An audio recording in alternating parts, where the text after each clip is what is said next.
Okay, hello. I have found this very interesting article, kind of talking about two hottest issues at the moment, wearing masks during the COVID-19 pandemic and the protests which is happening in the US. This is my third video of the series that, I just read out loud an article that I found on the New York Times, on the Globe and Mail, or any kind of, like websites, the news outlet that I found interesting. All right, let's roll. So this article has a title which is why are so many NYPD, short for New York Police Department officers, refusing to wear masks at protests? Okay. Alright. Okay, I'll just put down a little bit so that I can have a little different posture. Okay. Riot helmets, ballistic vests, shields, buttons, fully decked out police officers have become staples in New York City as the protests against racism and police brutality approach their third week. But increasingly, one piece of equipment has attracted attention with its absence: the face mask. On any given day, any corner, any group of officers, some or all of them are not wearing masks. Others wear them below their chin. With masks having become as ingrained as shirts and shoes in the vast majority of New Yorkers' wardrobes, their widespread absence on the police is striking. And to a mayor and governor still fighting the coronavirus pandemic, troubling. Police officers should be wearing masks. Governor Andrew Michael Cuomo said during a news conference in Manhattan on Monday. Likewise, Mayor Bill de Blasio, on his call-in appearance on WNYC on Friday, was asked why officers were unmasked. "I'm frustrated by it, too," he said. "The policy is police officers are supposed to wear face coverings in public, period." But he noted that compliance is far from universal. It has not been happening consistently. "I have had this conversation with Commissioner Scheer multiple times. It has to be fixed, and that bothers me." Why police officers may forego mask wearing for any number of reasons, from peer pressure within ranks that are loath to change to a desire to more easily communicate. The images have fueled a perception of the police as arrogant and dismissive of protesters' health, perhaps even at the peril of their own. And while several officers have conspicuously knelt down with or hugged people at rallies, the widespread failure to use masks is creating a more standoffish look, one that protesters say suggests that the police operate above the rules, one of the very beliefs motivating the nationwide movement.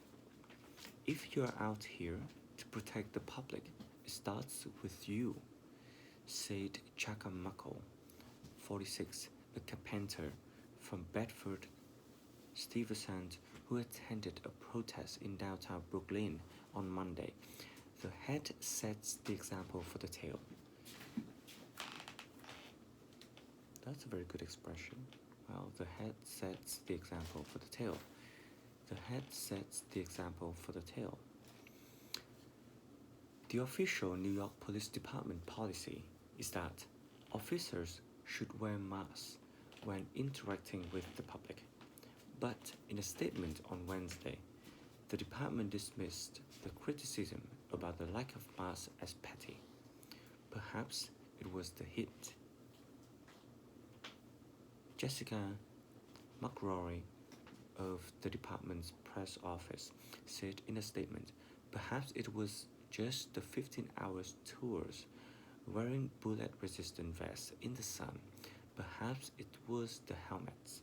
With everything New York City has been through in the past 2 weeks and everything we are working toward together, we can put our energy to a better use. Skipping personal protection may come with a cost. The city is still reporting hundreds of new coronavirus cases each week, and more than 40 members of the police department have died of COVID-19, the police said. Just days ago, Commissioner Scheer announced the virus-related death of Chief William Morris, who led the Transportation Division. As of May 29th, the most recent date that numbers were made available, 901 uniformed members of the department, about 2.5% of the total number, were out sick, down from 19.8% at its peak in April. As of that same date, 5,627 members of the department had returned to work after testing positive for the coronavirus.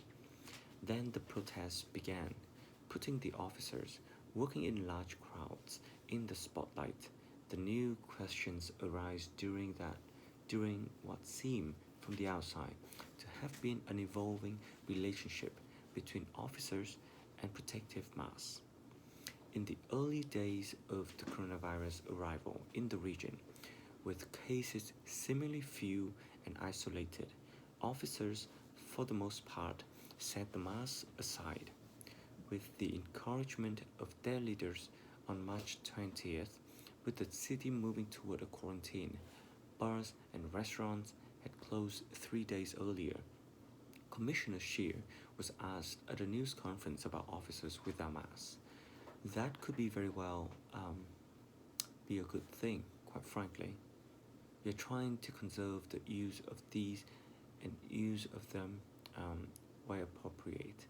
And I think the medical professionals would tell us that, generally speaking, it's better to have masks on the people that are sick as opposed to officers walking around in the street.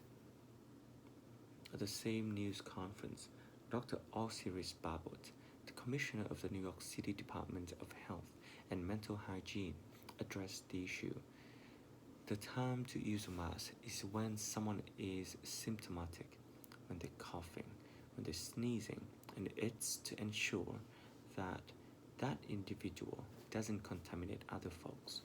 She said it gives people who are asymptomatic a false sense of security, that if they wear this mask, they don't have to wash their hands, they don't have to cover their mouth and their noses when they cough or sneeze.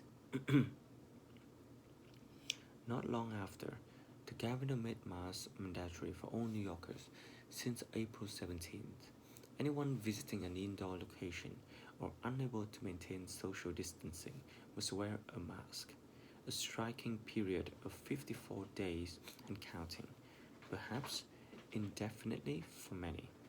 And so, the sight of maskless officers at gatherings that are protesting police behavior nationwide rankles some.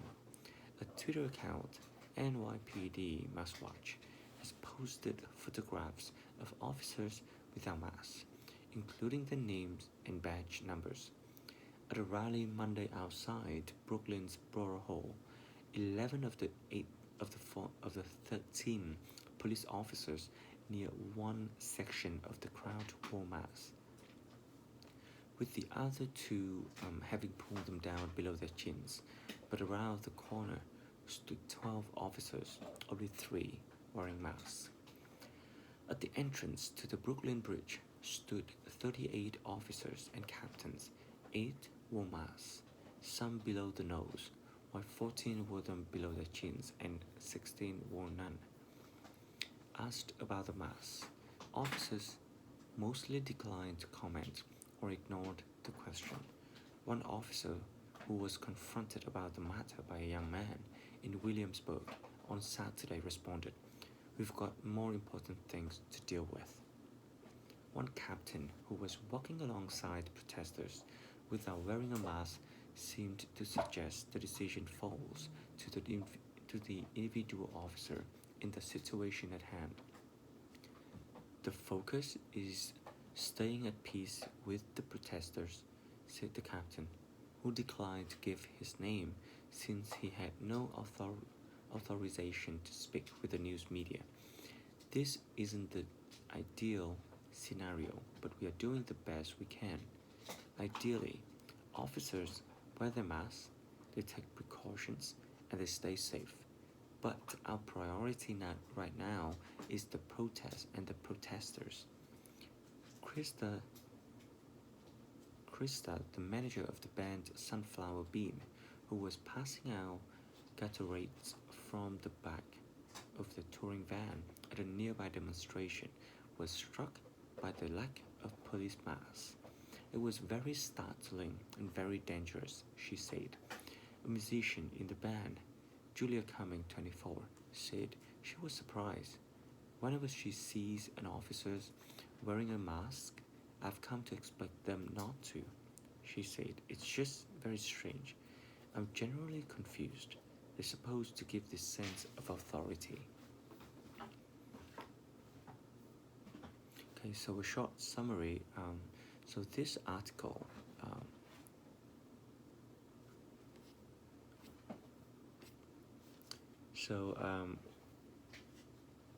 on another note, in this article, there are a lot of pictures of police officers who are not wearing a mask at all, or wear a mask but wear it improperly.